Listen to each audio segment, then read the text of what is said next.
Our Christian communities are often filled with people from various backgrounds. The diverse body of believers may find themselves fragmented, struggling to coordinate efforts for collective impact. But how can Christians today overcome these barriers? Well, Nehemiah chapter 3 might help us to answer it. A detailed story of different groups and people who each had their own part in fixing the wall around Jerusalem.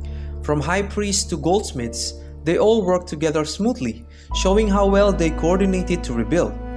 Nehemiah's skill in organizing and the unity everyone showed in the rebuilding process are excellent examples for Christians who want to achieve common objectives. In the Christian community, problems like ego, differences between groups, and varied priorities can make it difficult to work together.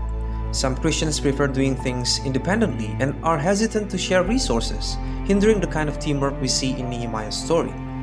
The truth is, overcoming the barriers is a choice, as it is possible to tackle ego and group differences. Creating unity, appreciating strengths, and working together can break down walls of division. As the body of Christ, let's unite. Recognizing our collective efforts can bring meaningful change to our communities and beyond.